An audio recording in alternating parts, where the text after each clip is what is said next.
I'm Major Alexandra Valkyrie 6 Dawson, 33, and I built my career one mission at a time, no shortcuts, no noise, just work.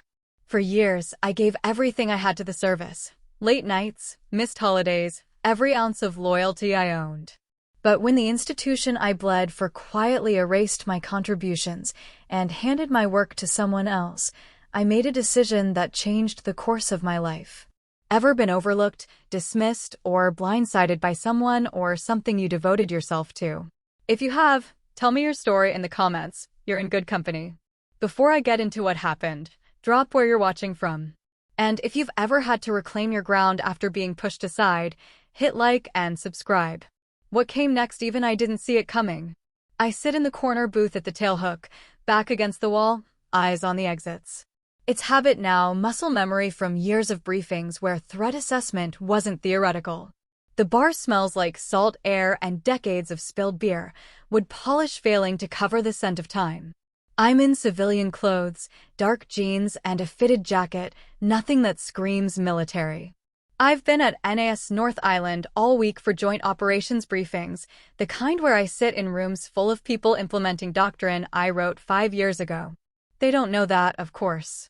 The PowerPoint slides don't include author credits.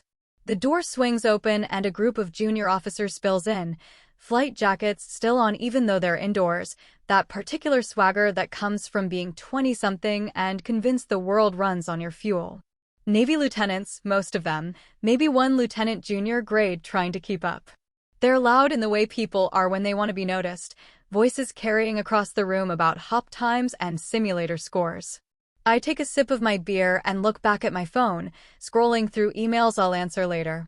One of them, tall, dark hair, the kind of jaw that probably got him through his first few fitness reports on charm alone, spots the booth. He breaks from his group and walks over. His boot hits the leg of my chair, not hard, but deliberate. "This booth's for legends only," he says, gesturing with his beer toward the open tables near the bar. "Civilians over there." I look up at him, keeping my face neutral.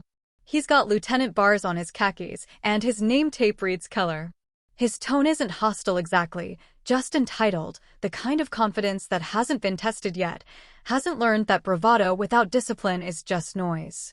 "I'm fine here," I say, voice even. He doesn't even register the words, just waves his hand like he's shooing a stray dog. "Ma'am, seriously. Legends only. It's tradition." I've seen this pattern before, not just here, but at Nellis, at Langley, at every joint base I've visited in the last 18 months. Younger officers obsessed with callsign culture, treating it like mythology instead of what it actually is, a marker of missions flown, risks taken, people brought home. They know the stories, they grew up on documentaries about operations we risked everything for, but they don't understand the weight.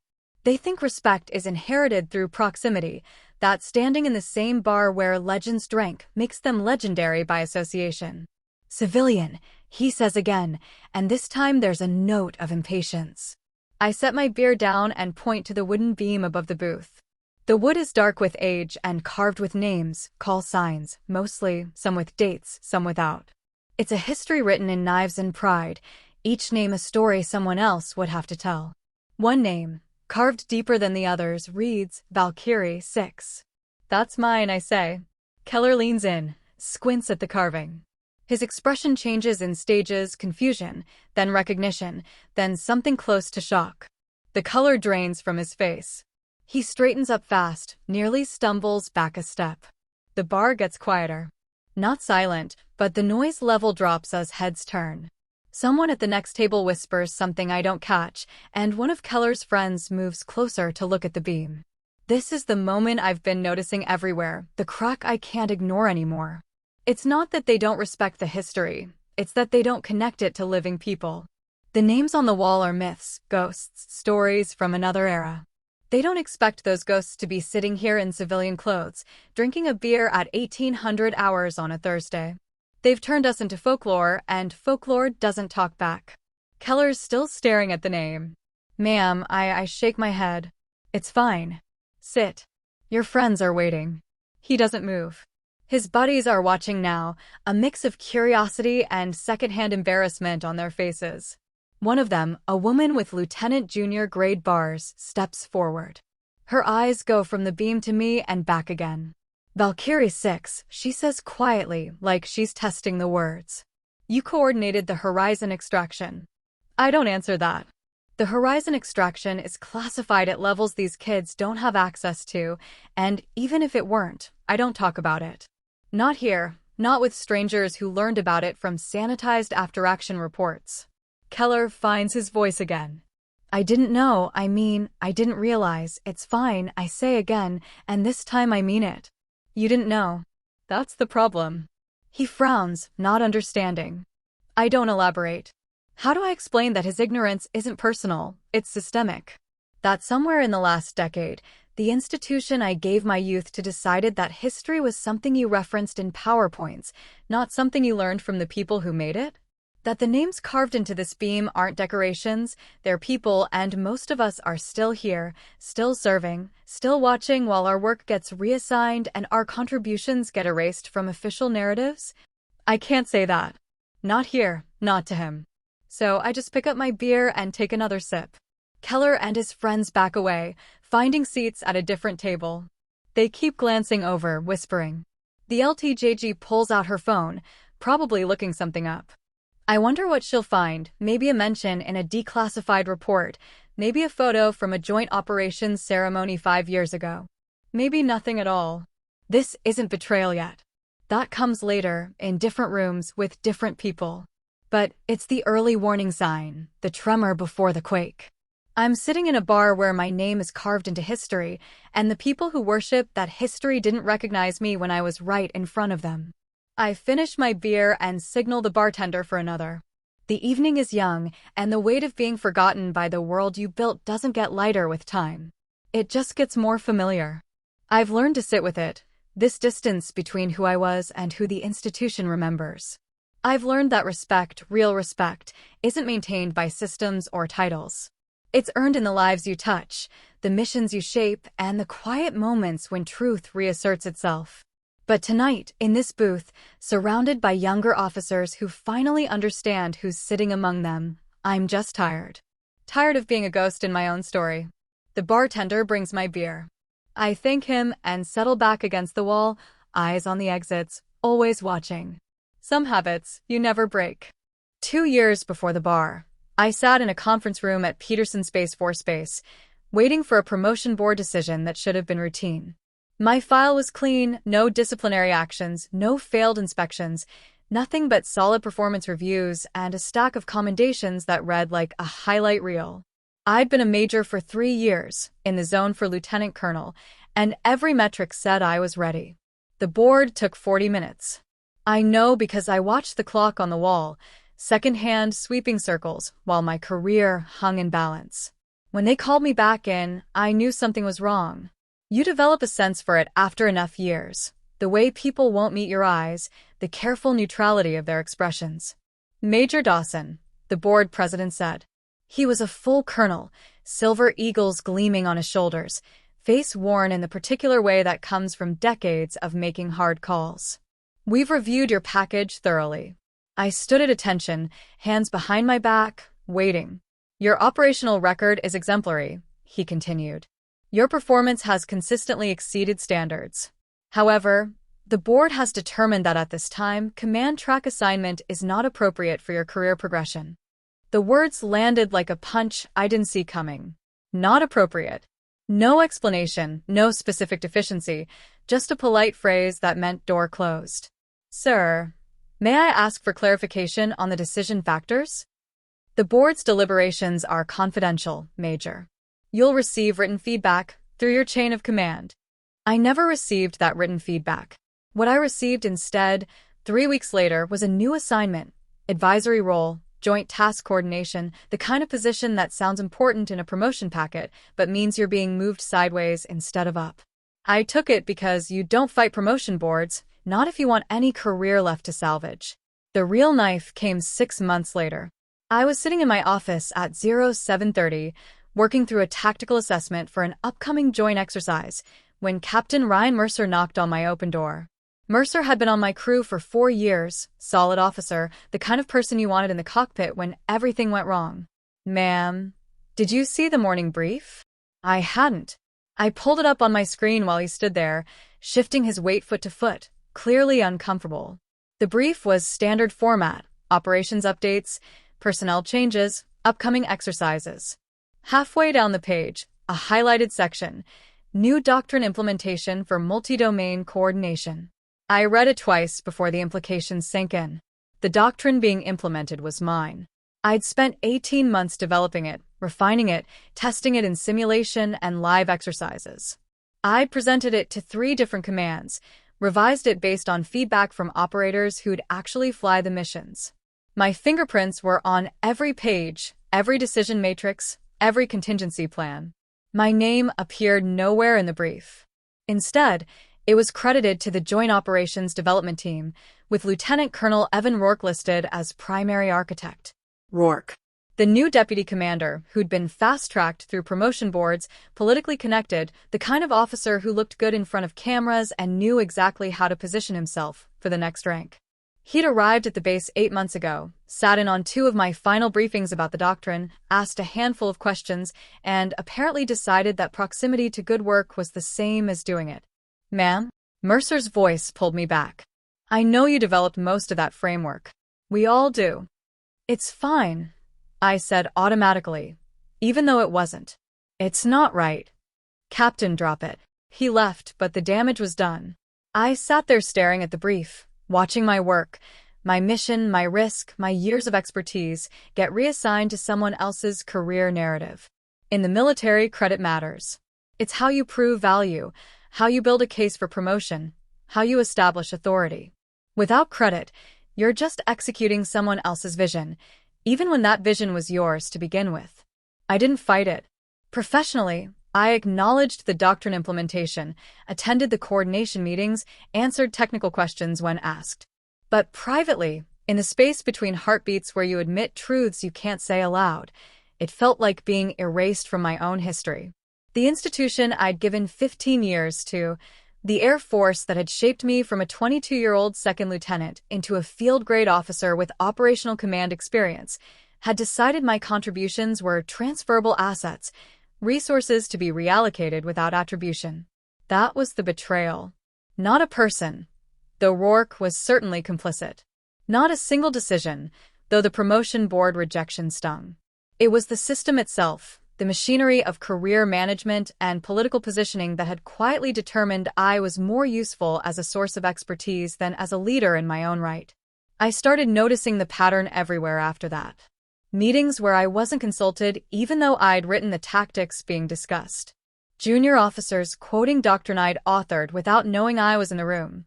Invitations to panels and symposiums where I'd present technical details while someone else got the command position. Recognition plaques arriving with wrong names engraved, bureaucratic errors that somehow always flowed in one direction. 3 months after the doctrine reassignment, I ran into Rourke in the hallway outside the command section. He was in flight suit just back from a VIP orientation flight, the kind of public relations mission that looked good in photos. Alex, he said, using my first name without permission. Good work on the exercise planning. Really solid stuff. I stopped walking. Thank you, sir. You know, we should grab coffee sometime. I'd love to pick your brain about some operational concepts I'm developing. Operational concepts he was developing. My operational concepts, rebranded and repackaged, already being positioned for his next promotion board. I'll check my schedule, sir. I never checked my schedule. I never grabbed coffee. I just watched while my work became his career trajectory, understanding with cold clarity that the system I'd trusted had never trusted me the same way. That night I sat in base housing, alone, staring at the shadow box on my wall. Medals, ribbons, the folded flag from my father's funeral, all the markers of service and sacrifice. My phone sat silent on the counter. No missed calls, no check-ins from mentors who'd once promised to look out for me. The institution had moved on. I was 31 years old, a major with a spotless record and no clear path forward. The Air Force wasn't my job anymore. It hadn't been for years. It was my identity, my stability, the framework that gave my life structure and meaning. And it had quietly, bureaucratically, decided I was expendable. The lieutenant at the bar thinking I'm just a civilian would be funny if it weren't so precisely accurate. I'd been made civilian in everything but rank, pushed to the margins of my own service, rendered invisible by the same system that had once made me Valkyrie 6. But that night, sitting alone with my medals and my silence, I didn't know how to fight back. I just knew something had broken that wouldn't heal the way it was supposed to. The call sign came during my third deployment, when I was a captain with 4 years of operational experience and a reputation for staying calm when everything else was falling apart. We were running a high-risk coordination mission, 6 aircraft from 3 different services attempting a personnel extraction in weather that should have grounded us. The mission commander had called it off twice already, but the window was closing and the team on the ground was running out of time. I'd started as a second lieutenant fresh out of ROTC at 22, commissioned with a degree in aerospace engineering and absolutely no idea what I was walking into. The Air Force wasn't a career choice born from family tradition or childhood dreams of flying. It was practical stability, direction, a way to pay off student loans while doing something that mattered. My father had been Army, enlisted, deployed 3 times before an IED in Kandahar made him a folded flag and a line in a casualty report. My mother worked 2 jobs to keep us afloat after that. The military wasn't romantic to me. It was real and it was necessary, and I understood the cost. Pilot training was brutal in ways I hadn't anticipated. Not the flying. I was good at that, better than good once I stopped overthinking the physics and trusted my instincts. It was the culture, the constant evaluation, the awareness that every mistake was recorded and every success was measured against people who'd been dreaming of cockpits since they were 6 years old. I wasn't the best pilot in my class. I was the best at staying focused when the best pilot started making errors under pressure. My first deployment as a first lieutenant taught me that leadership in combat isn't about being the smartest person in the room. It's about keeping everyone else alive long enough to be smart together. I made mistakes, delayed a decision that cost us mission time, trusted a maintenance report that turned out to be optimistic, almost lost a crew member to dehydration because I didn't enforce hydration protocols strongly enough. But I learned. I listened to my NCOs, the master sergeants and senior master sergeants who'd forgotten more about operations than I'd ever know. I stayed late in operations centers, studying weather patterns and fuel calculations and enemy air defense systems until the knowledge became instinct. The mission that earned me Valkyrie 6 happened on a Tuesday at 0400 hours. We had 6 aircraft, 2 Air Force, 3 Navy, 1 Marine Corps helicopter, trying to extract a joint reconnaissance team from a hot zone where the weather had turned from marginal to catastrophic. Wind shear, low visibility, communications interference from the terrain. The mission commander was a Navy commander, competent but conventional, and he'd made the call to abort when the first helicopter reported turbulence that exceeded safety margins. I was in the command center, watching the feeds, doing the math in my head. The team on the ground had maybe 3 hours before enemy forces would locate them. The weather would clear in 90 minutes according to the meteorological models, but those models had been wrong before. Aborting meant leaving people behind. Proceeding meant risking 8 aircraft and their crews. "Sir," I said to the commander, keeping my voice level. "Request permission to speak." He looked at me. I was still a captain then, junior to most people in the room, and nodded. "The weather's clearing from the west," I said. "If we adjust the approach vector and stagger the timing, we can use the terrain to shield from the worst of the wind shear. The first aircraft rides the edge of the clearing weather, establishes the safety margin, and signals the rest. Sequential insertion instead of simultaneous." "That's not protocol, Captain." "No, sir. But protocol assumes consistent weather conditions. We don't have that." He studied the weather maps, then looked at me. "You're confident in this assessment?" I wasn't. Not entirely. But confidence wasn't the same as certainty, and sometimes you had to act on incomplete information because waiting for complete information meant people died. "Yes, sir." He authorized it. I coordinated the 6 aircraft, different services, different communication protocols, different risk tolerances, and kept them synchronized as we threaded through gaps in the weather that appeared and disappeared like doors opening and closing. The first helicopter made it through, established the corridor, and the rest followed. We pulled the reconnaissance team out with 15 minutes to spare before enemy forces arrived at the extraction point. When we landed, one of the helicopter pilots, a Marine captain with 20 years of flight time, walked up to me in the hangar. "You just kept 6 birds in the air through conditions that should have scattered us," he said. "You're the Valkyrie now. 6 aircraft, 6 safe returns. Valkyrie 6. The name stuck. Not because I asked for it, but because it represented something real. A mission where the math worked and the risk paid off, and everyone came home. It became part of my identity, the marker that said I could be trusted with hard decisions. The Air Force became more than stability after that. It became family in the way organizations become family when you've bled together, literally or figuratively. The mentors who invested time teaching me tactical planning at 0-200 hours when they could have been sleeping. The younger officers who looked at me with respect I never took lightly because I remembered being on the other side of that respect, desperate to prove I belonged. The crew chiefs and loadmasters and logistics specialists who made every mission possible and never got enough credit for it. I missed birthdays, anniversaries, funerals. I spent Christmases in temporary quarters on bases whose names I had to look up. I ended a relationship with someone I might have loved because he needed someone who could be present, and I needed to be 6,000 miles away coordinating operations that wouldn't appear in any newspaper. All of that sacrifice made sense because I believed in the institution. I believed that merit mattered, that good work would be recognized, that the people who'd mentored me would continue mentoring the next generation. I believed the Air Force valued substance over appearance, expertise over politics, dedication over convenience. I believed that right up until the moment I realized I was wrong. The betrayal hurt worse because of everything I'd given. If the Air Force had been just a job, losing credit for my work would have been annoying but survivable. But it wasn't a job. It was my identity, my purpose, the framework that organized my entire life.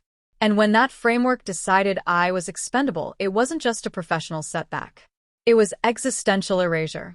Sitting in the bar 2 years later, being called a civilian by an officer who'd grown up hearing stories about Valkyrie 6 without connecting that call sign to a living person, I understood something I'd been avoiding.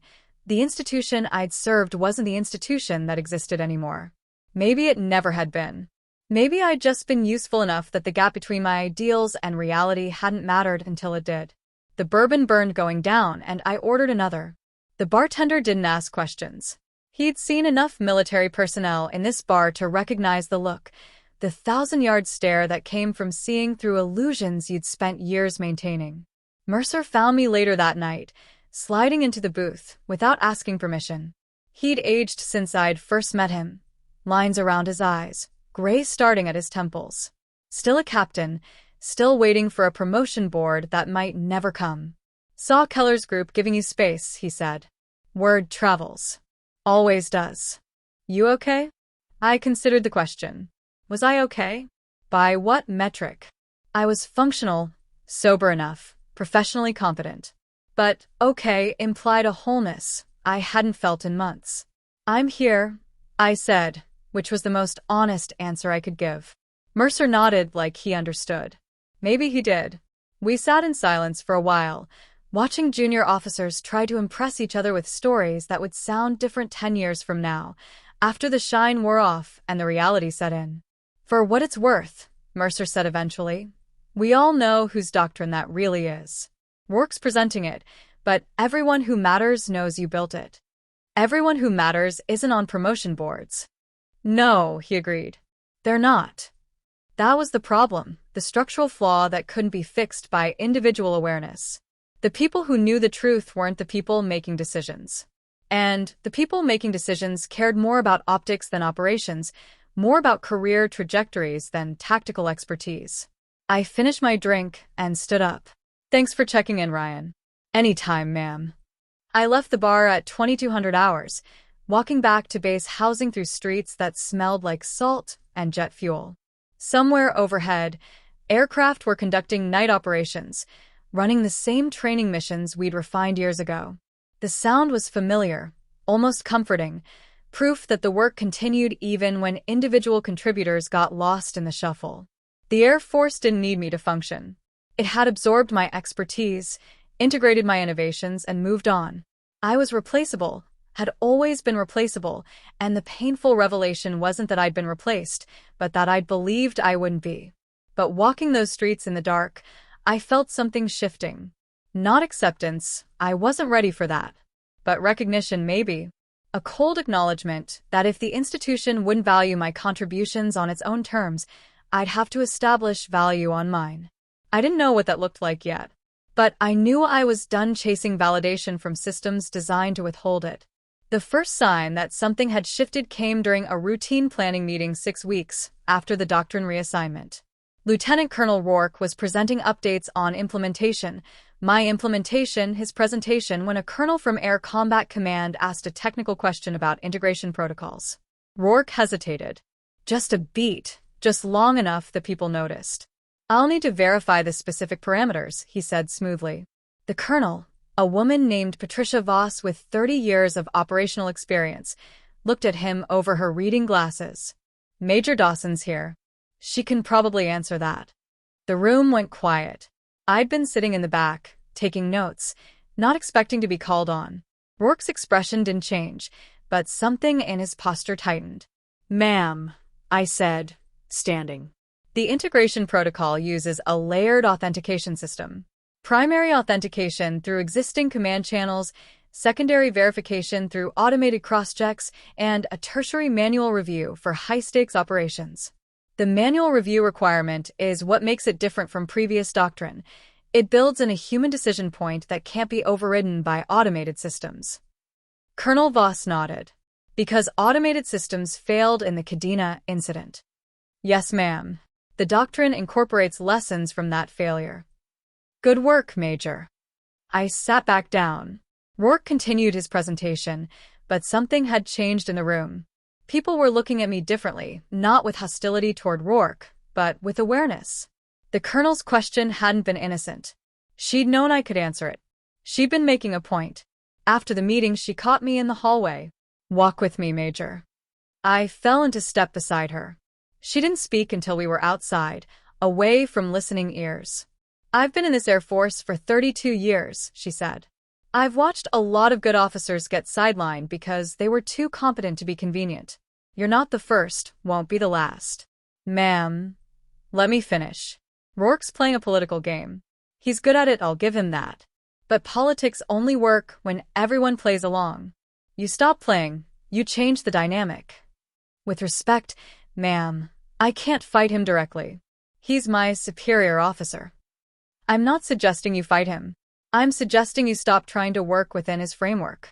Do your job, answer questions when asked, but stop making it easy for him to take credit. Let people see who actually knows this material." She left me standing there, processing the implications. It wasn't a call to insubordination. She was too professional for that. It was permission to establish boundaries, to stop volunteering information that would be repackaged without attribution. I started implementing her advice immediately. When Rourke scheduled meetings to discuss operational concepts, I politely declined, citing workload constraints. When he sent emails requesting detailed technical explanations, I provided references to documentation instead of writing lengthy responses he could repurpose. When junior officers came to me with questions, I answered them fully, but I didn't copy Rourke on those conversations anymore. The change was subtle but effective. Within 3 months, there was a growing awareness that Rourke could present the doctrine beautifully but couldn't answer detailed questions about its implementation. He started looking less authoritative in high-level meetings, more dependent on prepared remarks. The backlash came predictably. He called me into his office on a Friday afternoon at 1500 hours, door closed, his expression carefully controlled. "Major Dawson, I wanted to discuss your recent engagement with the planning team." "Sir? I've noticed you've been less responsive to coordination requests, less engaged with collaborative development." I kept my voice neutral. "I've been focused on my assigned duties, sir. My performance reviews indicate I'm meeting all standards."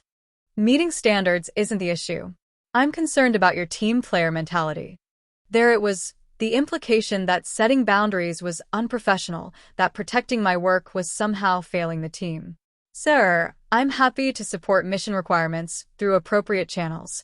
If you have specific concerns about my performance, I'm ready to address them through formal counseling. His jaw tightened. Formal counseling would create documentation, a paper trail that could be reviewed by promotion boards. He didn't want that. I'm not talking about formal counseling. I'm talking about your attitude. My attitude, sir, is professional.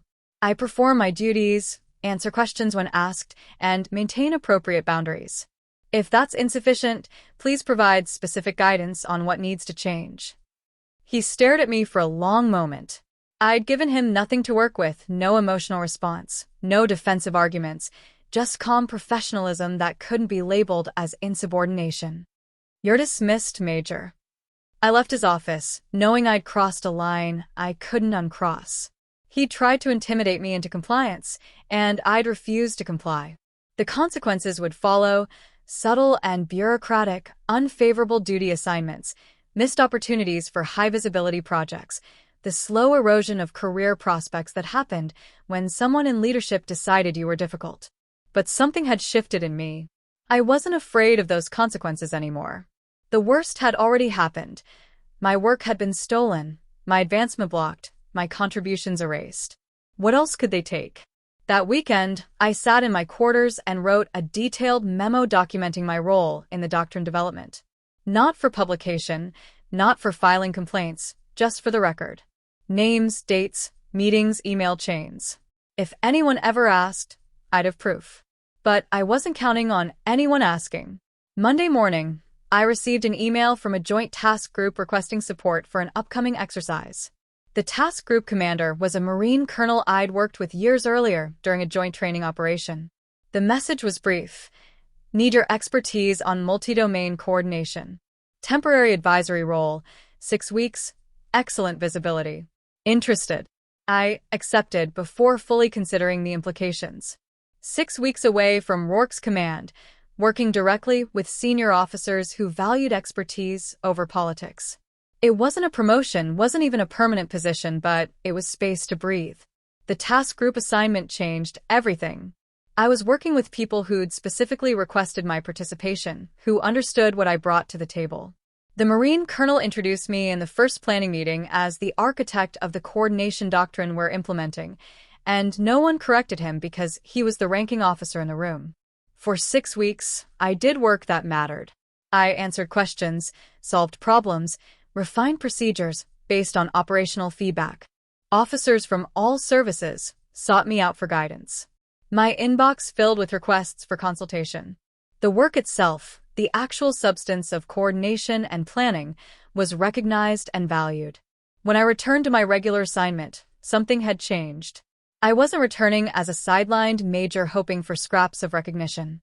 I was returning as someone with demonstrated expertise and growing professional connections outside Rourke's sphere of influence.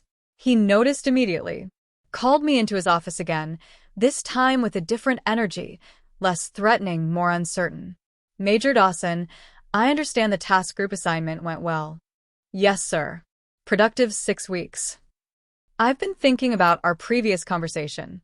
I may have been unclear about my expectations. He was trying to repair the relationship, I realized. Not because he regretted his behavior, but because my increased visibility made me less easy to marginalize. Sir, I appreciate that. I'm committed to performing my duties professionally and effectively. Of course.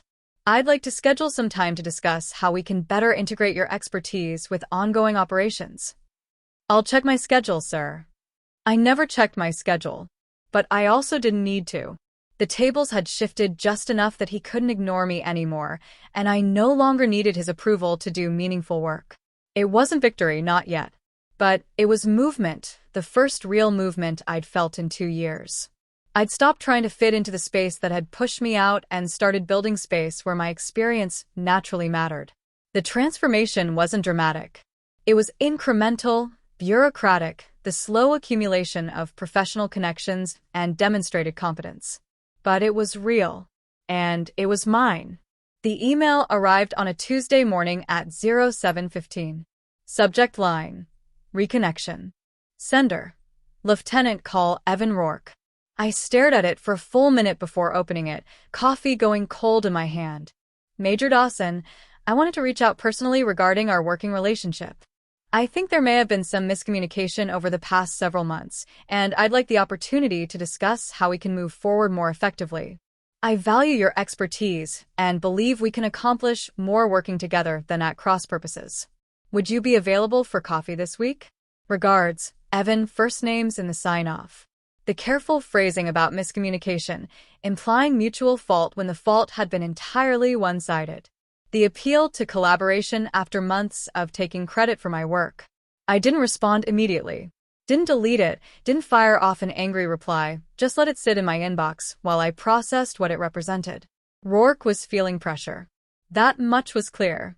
The task group assignment had raised my visibility, and his inability to answer detailed technical questions had become noticeable enough that senior leadership was asking why the supposed architect of the doctrine seemed unfamiliar with its implementation details. He needed to repair the relationship, not for my benefit, but for his. I finished my coffee and started working through the day's priorities. Flight scheduling reviews, maintenance coordination, budget projections. The email sat there, unread according to his tracking, a deliberate silence that communicated more than words could. 3 days later, another email, Major Dawson, following up on my previous message. I think it would be beneficial for both of us to sit down and clear the air. Let me know what works for your schedule. Still polite, still careful, but with an edge of impatience creeping in. He wasn't used to being ignored, especially not by officers junior to him. I replied that afternoon, Sir, my schedule is quite full with current project demands, but I appreciate the outreach. I remain committed to professional performance of all assigned duties. Respectfully, Major Alexander Dawson, Professional. Distant. The message was clear. I would do my job, but I wouldn't pretend the past 2 years hadn't happened. I wouldn't make it easy for him to paper over his behavior with a friendly conversation that absolved him of responsibility. He started showing up in spaces where I worked. Not obviously, not in ways that could be called harassment, just present. He'd walk through the operations center when I was coordinating with other units. He'd attend meetings I was leading sitting in the back, taking notes. He'd linger near my conversations with other officers, close enough to listen but not close enough to participate. Ghost contact, some people called it. The hovering presence of someone who wanted back into your orbit, but hadn't been invited. It was unsettling in a way that couldn't be formally complained about because he wasn't doing anything wrong, just being present in shared professional spaces. Captain Mercer noticed. Ma'am, is Rourke following you? He's trying to reconnect, I said. I'm not making it easy. Good. Let him work for it. But I wasn't sure I wanted him to work for it. The question wasn't whether he could rebuild the relationship, it was whether I wanted any relationship with him at all beyond the bare minimum required by military hierarchy. 2 weeks after the first email, I saw him in the hallway outside the command section. He was talking with a group of junior officers, and I could have walked past, but something made me stop. Sir, I said, acknowledging him. He looked up, surprised-eyed, initiated contact. Major Dawson. How's your week going? Productive, sir. The junior officer sensed the tension and found reasons to disperse. We stood there alone, the hallway suddenly quiet. I meant what I said in my emails, he said. I'd like to talk. Clear some things up. Sir, with respect, I'm not sure what there is to clear up. You reassigned credit for work I developed. You blocked my advancement. You attempted to pressure me into continued collaboration without attribution. Those are facts, not miscommunications. His expression tightened. That's not how I saw the situation. I know. That's the problem. You're being unreasonable. No, sir. I'm being clear. I will perform my duties professionally. I will answer questions when asked. But I will not provide you with unrestricted access to my expertise so you can continue building your career on my work. That's a boundary, not unreasonableness. He stared at me, and I saw the calculation happening behind his eyes. He could push this, could make my life difficult through official channels. But doing so would draw attention to why I was setting boundaries in the first place, and that attention wouldn't serve him well. I see, he said finally. Well, if you change your mind, my door is open. Understood, sir. I walked away feeling something I hadn't felt in months, Agency. Not power. I was still a major, still junior to him, still operating within constraints. But agency, the ability to make choices about how I engaged with people who'd harmed me. The ghost contact continued for weeks. He'd send occasional emails about coordination topics that didn't require my input. He'd mention my name in meetings where I wasn't present, trying to associate himself with my work through proximity. He'd stop by the operations center and attempt small talk that I'd deflect with professional brevity. I stayed polite, stayed civil, stayed clear. Colonel Voss caught me after a joint planning session. "I see Rourke's trying to get back in your good graces." "Yes, ma'am." "You holding firm?" "Yes, ma'am." She smiled, not warmly, but with satisfaction. "Good. Some people need to learn that not everyone is available for exploitation. Keep doing what you're doing, Major. It's working." It was working. Slowly, incrementally, the professional landscape was shifting. Officers who'd watched Rourke take credit for my work were now watching me maintain boundaries while continuing to produce excellent results. The contrast was noticeable. He needed me more than I needed him, and everyone could see it. But there was no satisfaction in it, no sense of victory. Just exhaustion from maintaining constant vigilance, from parsing every interaction for hidden agendas, from living in a professional environment where trust had been replaced by transaction. Late one night, sitting in my quarters with a glass of wine and too many thoughts, I pulled up the email chain from Rourke. 5 messages now, each one a variation on the same theme. Let's reconnect, let's collaborate, let's move past this. I drafted a response I'd never send. "Sir, you didn't just take credit for my work. You taught me that the institution I served valued appearance over substance, politics over expertise, and convenience over justice. You can't undo that with coffee and conversation. You broke something that can't be fixed with better communication. I don't hate you. I don't even blame you entirely. You operated within a system that rewarded your behavior. But I will never trust you again, and I will never give you another opportunity to exploit my work. That's not a miscommunication. That's a consequence. Respectfully, Alex." I deleted the draft and closed my laptop. Some truths didn't need to be spoken. They just needed to be lived. The ghost contact would continue, probably for months, until he found someone else to exploit or until I rotated to a new assignment. But I was done letting it disturb my peace. He could hover, could reach out, could try to rebuild bridges I'd burned deliberately.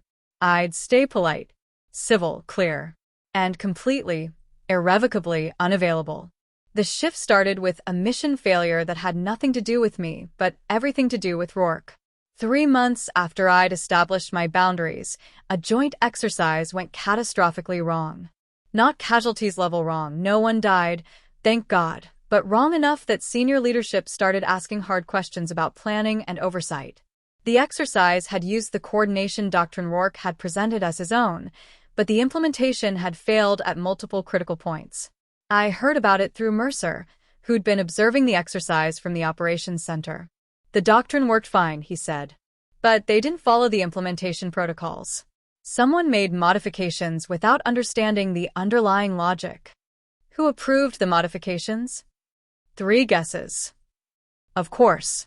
Rourke had authorized changes to my doctrine without consulting the person who'd built it, without understanding why certain protocols existed, and the result was a clustered mess that left 4 different service branches pointing fingers at each other. The investigation was quiet but thorough. I wasn't directly involved. I'd been on a different assignment that week, but my name came up repeatedly because people kept asking why the doctrine's architect hadn't been consulted about the modifications. That question, asked in enough rooms by enough senior officers, started revealing the truth. Colonel Voss called me into her office on a Friday afternoon. "Major Dawson, I need you to answer something honestly. Did you develop the multi-domain coordination doctrine currently in use across joint operations?" "Yes, ma'am.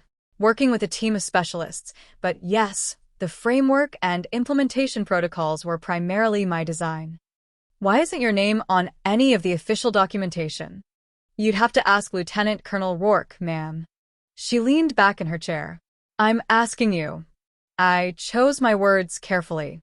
The work was developed while I was under his command. The decision about attribution was his to make. That's a diplomatic answer, Major. Give me an honest one. Ma'am. He reassigned credit for work I developed. When I tried to establish boundaries to prevent further exploitation, he attempted to pressure me into continued collaboration without attribution. I've maintained professional standards throughout, but I've also maintained boundaries. Why didn't you file a formal complaint? Because complaints require evidence of regulation violations, ma'am. What he did was unethical, but not technically illegal. And filing complaints against superior officers rarely benefits the complainant's career. She nodded slowly. You're right. It doesn't. But here's what's going to happen now. The investigation into the exercise failure is going to require detailed testimony about the doctrine's development and intended implementation. You're going to be asked to provide that testimony. When you do, you're going to tell the truth. All of it. Understood? Yes, ma'am. The testimony took place over 3 days in a secure conference room with 2 colonels, a Navy captain, and a representative from the Inspector General's office. They asked detailed questions about development timelines, decision rationales, implementation protocols, and modification approval processes. I answered everything honestly. I provided documentation, emails, draft versions with my metadata, meeting notes, technical specifications I'd personally authored. I explained the logic behind each component of the doctrine and why certain modifications would compromise its effectiveness.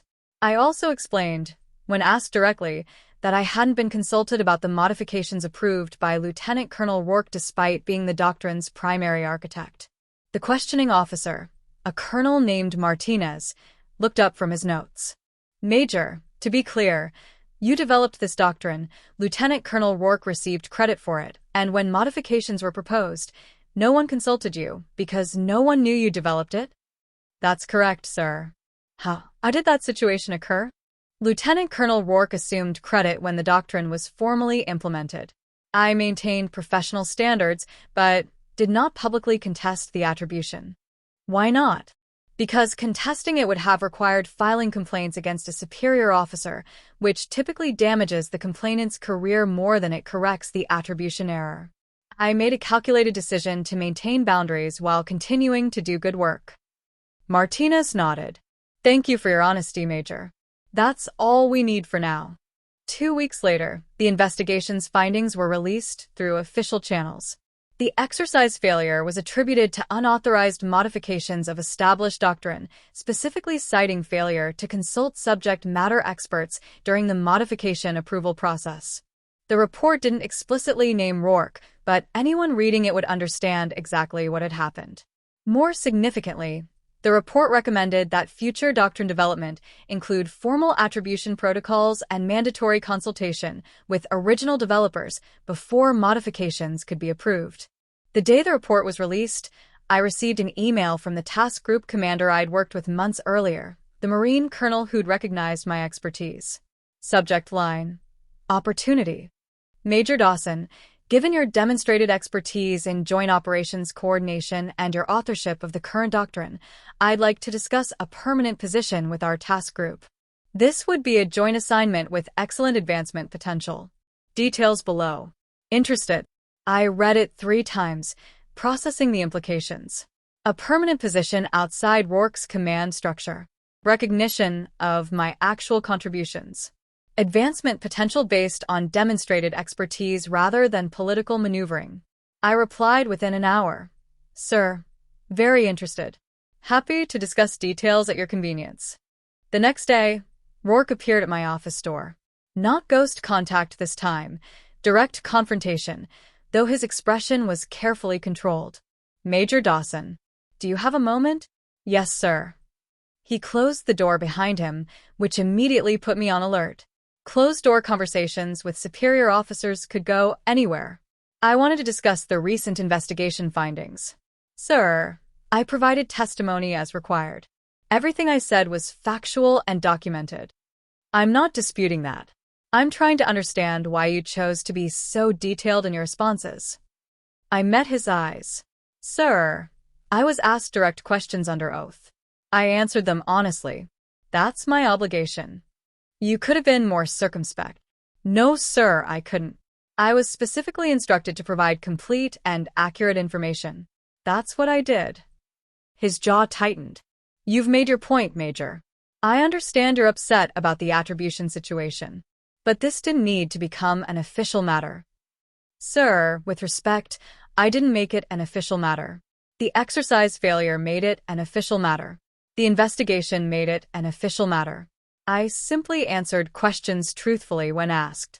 You're enjoying this? No, sir, I'm not. There's no satisfaction in watching someone's career suffer consequences, even when those consequences are deserved. I'm just done protecting you from the results of your own choices. He stood there for a long moment, and I saw something shift in his expression.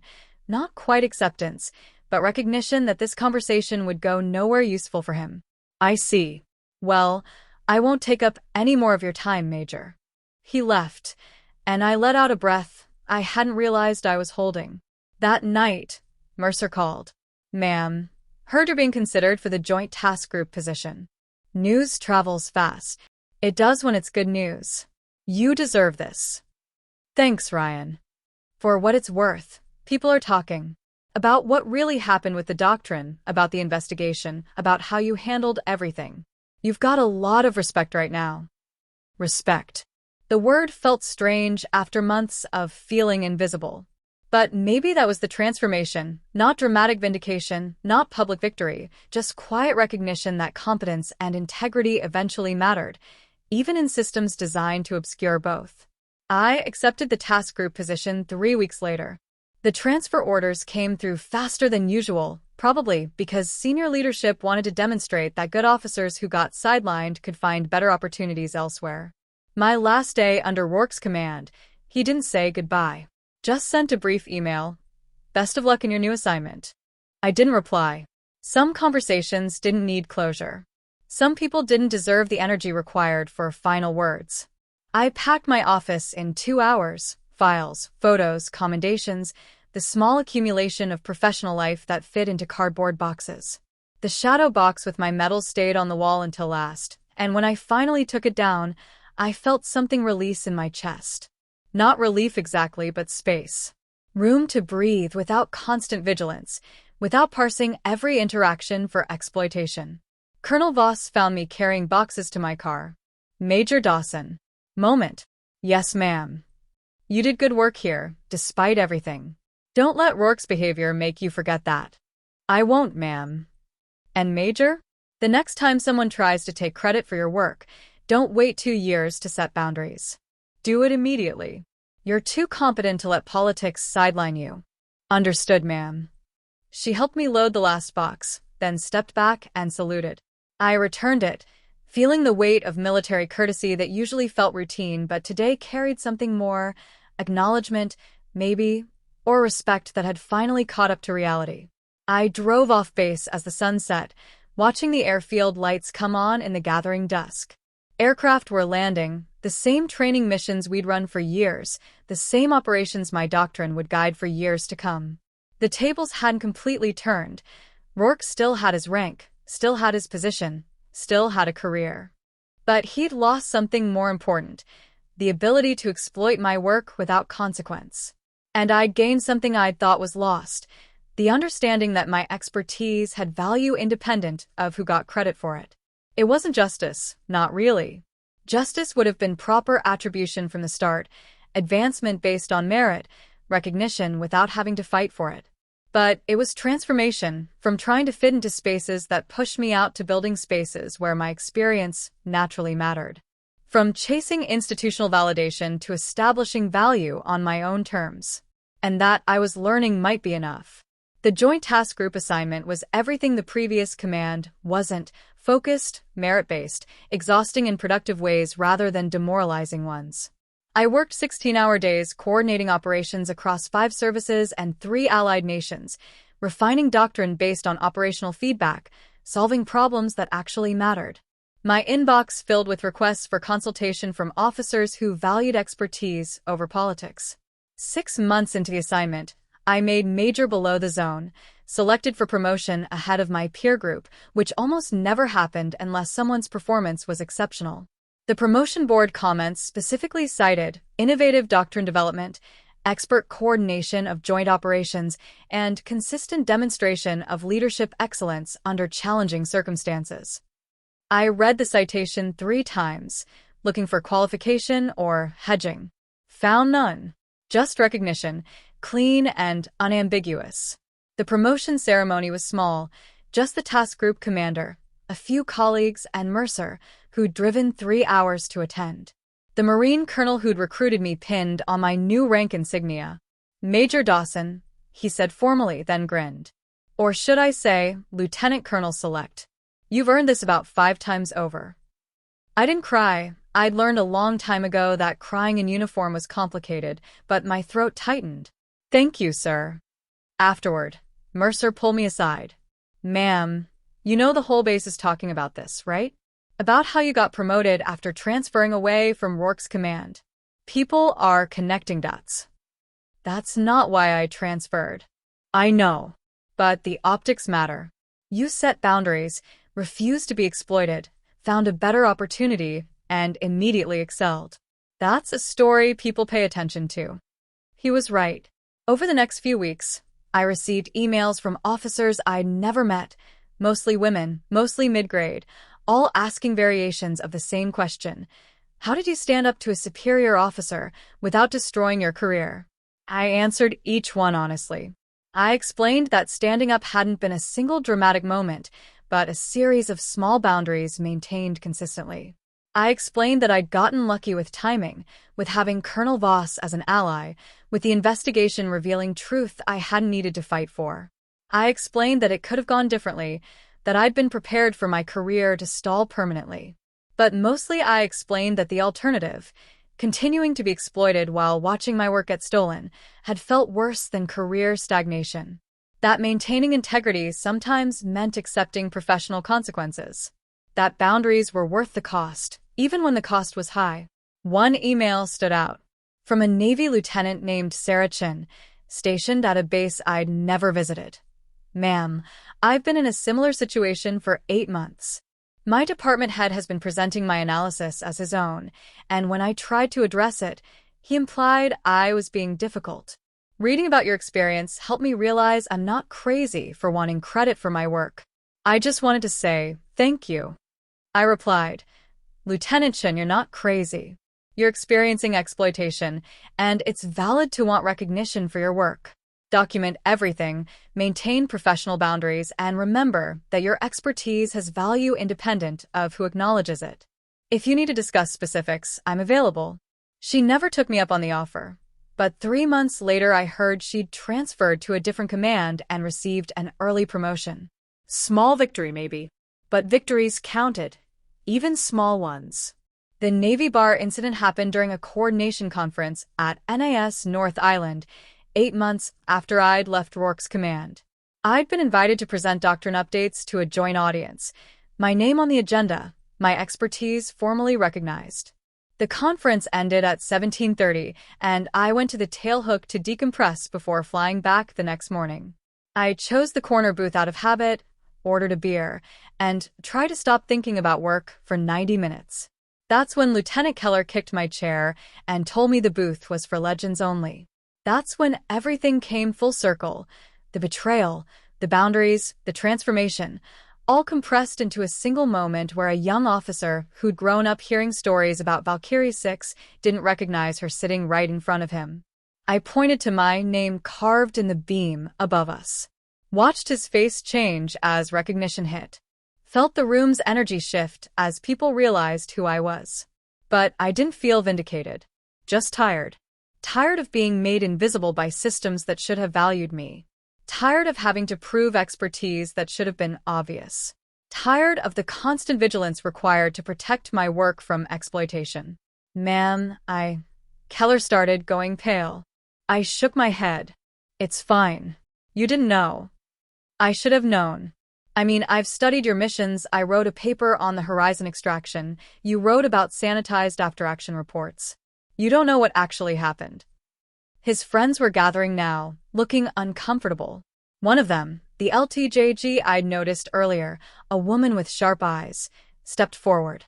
Ma'am, I'm Lieutenant Junior Grade Mara Vance. I've studied your coordination doctrine. It's required reading at the academy now. Required reading, I repeated. Under whose name? She hesitated. The documentation says it was developed by a joint operations team led by Lieutenant Colonel Rourke. There it was. Even after the investigation, even after the truth came out, the official documentation still credited Rourke. The system had acknowledged error internally, but hadn't corrected the public record. My name remained absent from the work I'd built. That documentation is incomplete, I said carefully. But it doesn't matter now. The doctrine works. That's what's important. Keller was still staring at the carved name.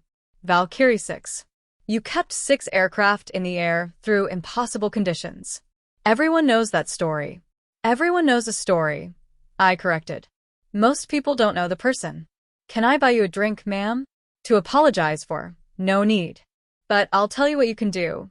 When you're in a position to credit someone's work, make sure their name is on it. Don't let politics erase contributions. And when you see someone being sidelined despite excellent performance, pay attention to why. The military runs on expertise and integrity, not on who claims credit loudest. He nodded, looking younger suddenly. Yes, ma'am. I gestured to the booth. Now sit. Your friends are waiting. Learn something about humility. They sat, subdued now, the bravado from earlier completely gone. I stayed for another hour, answering questions about operations and leadership, watching these junior officers absorb lessons about respect and recognition that they'd need years from now when they face similar choices. Mercer arrived near the end, sliding into the booth beside me. Heard you had an encounter with some overconfident JOs. Word travels fast. Always does when Valkyrie 6 shows up somewhere. He grinned. You going to make this a regular thing? Appearing at bars to educate the youth.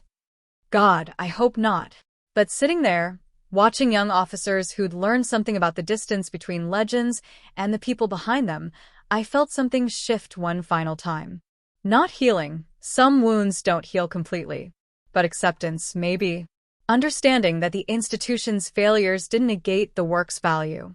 That my expertise existed independent of who received credit.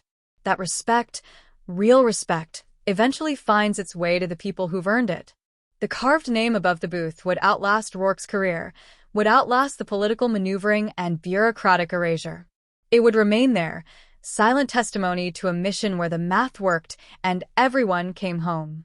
That night, walking back to base housing under stars obscured by marine layer, I thought about legacy. Not the institutional kind, not promotion packets and official documentation, but the real kind. The lives touched, the missions shaped, the quiet moments when truth reasserted itself despite systems designed to obscure it. I'd given 15 years to the Air Force. Lost relationships, missed birthdays, sacrificed certainty for service. Had my contribution stolen, my advancement blocked, my expertise exploited. But I'd also learned something essential, that integrity wasn't maintained by external validation, that boundaries could be held even under pressure, that expertise had value independent of recognition.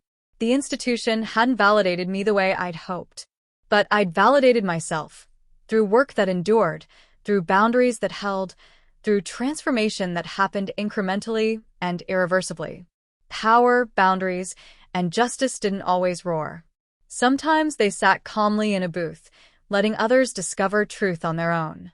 Sometimes they drove back to base housing at 2200 hours, tired but whole, carrying scars that taught more than victories ever could.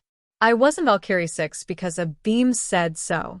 I was Valkyrie 6 because 6 aircraft came home, because doctrine worked, because expertise mattered whether or not anyone acknowledged it. 25 years later, I'm a brigadier general sitting in the same corner booth at the tailhook, and the carved name above me has weathered to barely legible scratches in wood that's been refinished twice. I'm 61 now, 3 years from mandatory retirement, and I've stopped counting the bases I've served at, the missions I've coordinated, the officers I've mentored through situations that echo my own. The bar looks different, new ownership, updated lighting, craft beer instead of domestic bottles, but the booth remains. Someone had the sense to preserve it during renovations, recognizing that history mattered even when the people who made it faded into background noise.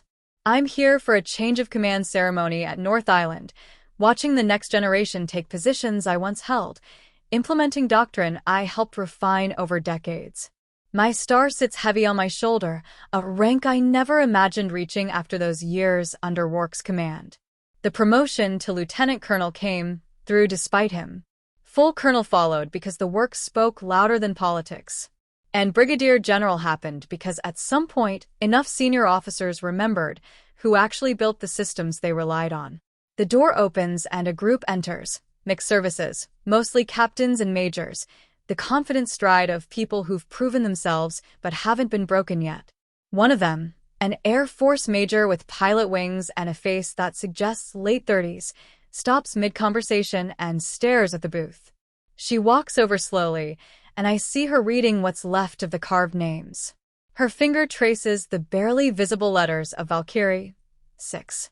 General Dawson, she says, and her voice carries something between awe and disbelief. I look up from my phone.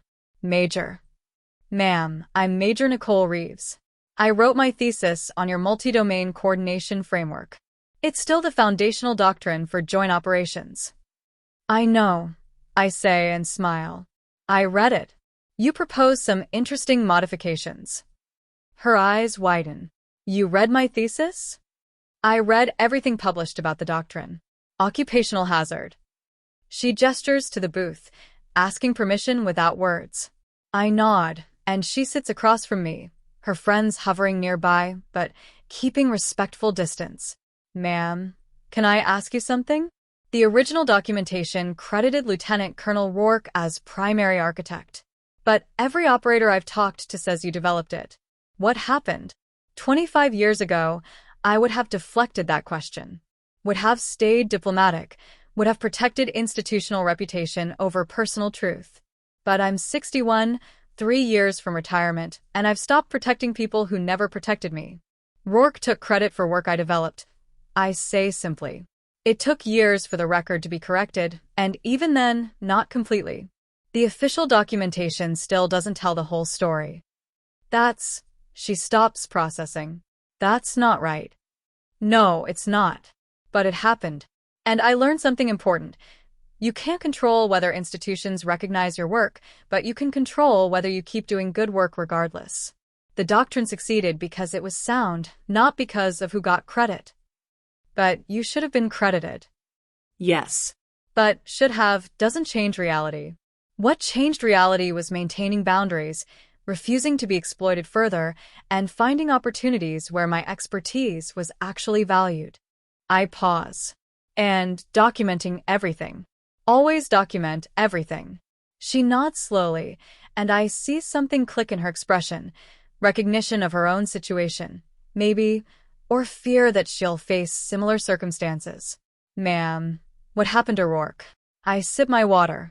He made full colonel, retired at 25 years. Never made general. The investigation findings followed him, quietly but persistently. He had a perfectly adequate career, just not the exceptional one he thought he was building on my work. Good, she says with surprising vehemence. Maybe. But here's what I learned. His career trajectory mattered less than I thought it would. I spent years angry about the injustice, and that anger was valid. But eventually I realized that my energy was better spent doing good work than monitoring whether he faced consequences. Her friends have moved closer now, listening. One of them, a Navy lieutenant commander, speaks up. General, they tell your story at the academy now.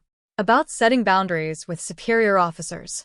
It's taught as a case study in professional ethics. I didn't know that. The information lands with unexpected weight, not vindication exactly, but acknowledgement that the struggle meant something beyond my individual experience. What do they teach? I ask. That integrity sometimes requires accepting career risk. That documentation matters. That expertise has value independent of recognition. That systems can fail good people, and those people have to decide whether to adapt or exit.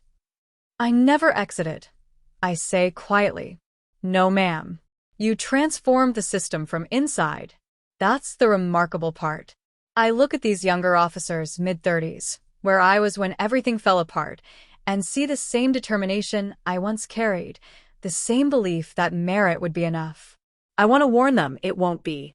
Want to prepare them for the betrayals coming. But I also see their hope, and I remember how much I needed that hope even when it proved insufficient. The system still fails good people, I tell them. I've watched it happen to dozens of officers over the years. I've intervened when I could, advocated where I had influence, mentored people through situations similar to mine. But I couldn't fix the structural problems. No single person can. What I could do was demonstrate that surviving institutional betrayal was possible. That good work endures even when credit gets stolen. That boundaries can be maintained without destroying your career, though it might feel that way while it's happening. Major Reeves leans forward. Ma'am, would you do it again? Knowing what you know now. I consider the question seriously. The lost years, the stolen credit, the exhaustion of constant vigilance. But also the work that mattered, the people I helped, the doctrine that saved lives across 2 decades of operations. Yes, I say finally. Because the alternative was becoming someone who accepted exploitation as normal. And I couldn't live with that person. They sit with that answer, processing it against their own choices, their own compromises, their own boundaries they're learning to establish. I stand up, preparing to leave for the evening ceremony. Major Reeves, keep writing. Your modifications to the doctrine are sound. Submit them through proper channels, make sure your name is on them, and don't let anyone convince you that credit doesn't matter. It does. Yes, ma'am. I look at all of them one last time. And when you're senior enough to make these decisions yourselves, when someone brings you excellent work and you have the power to credit it properly, remember this conversation. Remember what it felt like to wonder if your contributions would be erased. Then make different choices than the people who failed us. They nod, serious now, understanding the responsibility I'm placing on them. I leave the bar as the sun sets over the Pacific, casting long shadows across the airfield where aircraft are landing from training missions that use doctrine I built decades ago. The star on my shoulder catches light, symbol of rank I earned despite systems designed to prevent it. Valkyrie 6. The name barely visible in wood above a corner booth, but carved deeper in the memories of people who learned from missions where everyone came home. That's legacy. Not the rank, not the documentation, not even the justice that came slowly and incompletely. Just the work. Just the truth. Just the quiet insistence that expertise and integrity matter, even when institutions forget. I've carried that insistence for 25 years. In 3 more years, someone else will carry it forward. And the work will endure. That's how it all unfolded. A quiet reminder that your worth doesn't disappear just because someone fails to see it. Now I want to hear from you. Have you ever had someone underestimate you until they finally realized who you were? Have you ever walked away from a system, workplace, or a relationship that stopped respecting you? Drop your story in the comments. Someone else might need to hear it. And if this resonated with you, hit like, subscribe, and share this with someone who needs a nudge to stand up for themselves. Your voice matters more than you think.